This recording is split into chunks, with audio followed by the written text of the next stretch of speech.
আকাশবাণী আগরতলা স্থানীয় সংবাদ পড়ছি সরিতা সিনহা। রাজ্যপাল ইন্দ্রসেনা রেড্ডি নাল্লু বলেছেন, রাজ্য সরকার জনজাতি অধ্যুষিত প্রত্যন্ত এলাকাগুলিতে সরকারি পরিষেবা পৌঁছে দিতে একাধিক কার্যকর পদক্ষেপ গ্রহণ করেছে।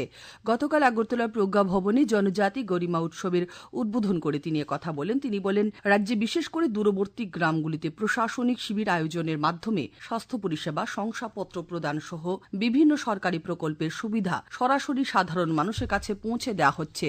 জনজাতি জনগোষ্ঠীর সামাজিক ও আর্থিক উন্নয়ন নিশ্চিত করতে রাজ্য সরকার অগ্রাধিকার ভিত্তিতে কাজ করে চলেছে। জনজাতি সমাজের সার্বিক উন্নয়ন ও সাংস্কৃতিক ঐতিহ্যের সংরক্ষণকে সামনে রেখে ভারত সরকারের জনভাগিদারি অভিযানের অঙ্গ হিসেবে এই কর্মসূচির আয়োজন করা হয়েছে। অনুষ্ঠানে জনজাতি কল্যাণ মন্ত্রী বিকাশ দেববর্মা বক্তব্য রাখেন। কেন্দ্রীয় জনজাতি বিষয়ক রাষ্ট্রমন্ত্রী দুর্গা দাস উইকি গতকাল 59টি জেলা সফর করেন। কৈলাসহরে কেন্দ্রীয় সরকারের বিভিন্ন প্রকল্প নিয়ে পর্যালোচনা বৈঠক করেন তিনি। বৈঠকে প্রধানমন্ত্রী আবাস যোজনা, আয়ুষ্মান ভারত, প্রধানমন্ত্রী কর্মসৃজন কর্মসূচি, প্রধানমন্ত্রী গ্রাম সড়ক যোজনা, PM Vishwakarma, PM Janman, PM সূর্যঘর মুফত বিজলি যোজনা, সয়েল হেলথ কার্ড, প্রধানমন্ত্রী ফসল বীমা যোজনা ইত্যাদি প্রকল্পের বাস্তবায়ন নিয়ে আলোচনা ও মত বিনিময় করেন। এই বৈঠকে উপস্থিত ছিলেন ঊনকোটি জেলা পরিষদের সভাধিপতি অমলেন্দু দাস, বিধায়ক বীরজিৎ সিংহ, ঊনকোটি জেলার জেলা শাসক মেঘা জৈন প্রমুখ।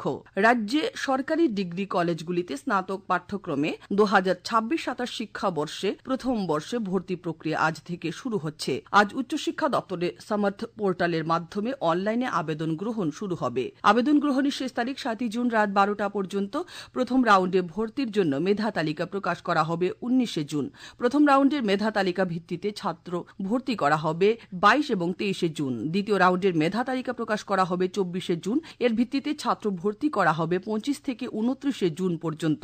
তৃতীয় রাউন্ডের মেধা তালিকা প্রকাশ করা হবে 30 জুন। তৃতীয় রাউন্ডের তালিকার ভিত্তিতে ছাত্র ভর্তি করা হবে 1 ও 2 জুলাই। চতুর্থ রাউন্ডের মেধা তালিকা প্রকাশ করা হবে 3 জুলাই। এই তালিকার ভিত্তিতে ছাত্র ভর্তি করা হবে 4 থেকে 6 জুলাই। উচ্চশিক্ষা দপ্তর সূত্রে এই খবর জানা গেছে।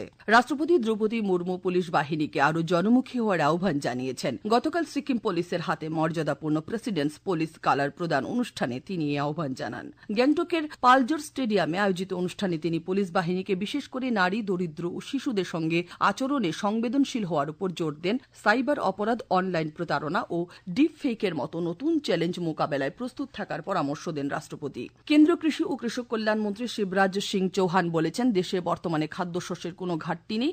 গতকাল নয়াদিল্লিতে খারিফ অভিযান 2026-এর জাতীয় কৃষি সম্মেলনের উদ্বোধনী অনুষ্ঠানে তিনি কথা বলেন। শ্রী সিং চৌহান বলেন, সরকার কৃষি ও কৃষকদের কল্যাণে বিশেষ গুরুত্ব দিচ্ছে।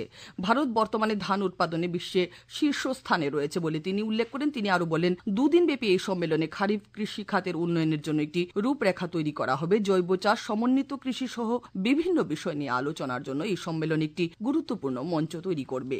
প্রধানমন্ত্রী নরেন্দ্র মোদী আগামী 31 মে রবিবার সকাল 11টায় আকাশবাণীর মন কি বাত অনুষ্ঠানে দেশ বিদেশের জনগণের সঙ্গে মত বিনিময় করবেন। এটি হবে মন কি বাতের 134তম পর্ব। প্রধানমন্ত্রী জনগণকে তাদের সুচিন্তিত চিন্তা ভাবনা মন কি বাতে জানানোর আহ্বান জানিয়েছেন। মাই গভ ওপেন ফোরাম এবং নরেন্দ্র মোদী অ্যাপে জনগণ তাদের মতামত পাঠাতে পারবেন। এছাড়া টোল ফ্রি নম্বর 1800117800 নম্বরে কল করে হিন্দি বা ইংরেজিতে মতামত রেকর্ড করানো যাবে। তাছাড়া 1922 নম্বরে মিসড কল দিয়ে যে লিঙ্ক পাওয়া যাবে তাতেও মতামত জানানো যাবে। ফোন লাইন আজ পর্যন্ত খোলা থাকবে। ত্রিপুরা প্রদেশ বিজেপি সভাপতি পদে বিধায়ক অভিষেক দেব রায়কে নিযুক্ত করা হয়েছে। তিনি বিদায়ী সভাপতি তথা সাংসদ রাজীব ভট্টাচার্যের স্থলাভিষিক্ত হয়েছেন। বিজেপি সর্বভারতীয় সভাপতি নীতিন নবীনের অনুমোদনে এই নিযুক্তি দেওয়া হয়। নবনিযুক্ত প্রদেশ সভাপতি অভিষেক দেব রায়কে শুভেচ্ছা জানিয়েছেন মুখ্যমন্ত্রী অধ্যাপক ড মানিক সাহা, সাংসদ বিপ্লব কুমার দেব, বিদায়ী প্রদেশ সভাপতি ও সাংসদ রাজীব ভট্টাচার্য। টিএসআরের 6ষ্ঠ ব্যাটালিয়নের উদ্যোগে প্রয়াস কর্মসূচি অনুযায়ী গতকাল খোয়াই রথটিলায় স্বাস্থ্য শিবির ও সচেতনতামূলক আলোচনা সভার আয়োজন করা হয়। সামাজিক সচেতনতা বৃদ্ধি ও স্বাস্থ্য পরিষেবা সাধারণ মানুষের কাছে পৌঁছে দেওয়ার লক্ষ্যেই এই উদ্যোগ নেওয়া হয় বলে পুলিশ সদর দপ্তর থেকে জানানো হয়েছে। এখন আবহাওয়ার খবর।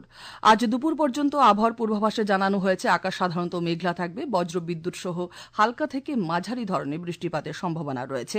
রাজ্যের কোথাও কোথাও বৃষ্টির সঙ্গে ঝোড়ো হাওয়াও বয়ে যেতে পারে বলে সতর্ক বার্তা দেওয়া হয়েছে। আগরতলায় আজ ভোরে সর্বনিম্ন তাপমাত্রা ছিল 24.1 ডিগ্রি সেলসিয়াস। দিনের সর্বোচ্চ তাপমাত্রা থাকবে 33 ডিগ্রির কাছাকাছি। স্থানীয় সংবাদ এখনকার মতো শেষ হলো। পরবর্তী বাংলা স্থানীয় সংবাদ প্রচারিত হবে সন্ধ্যে 7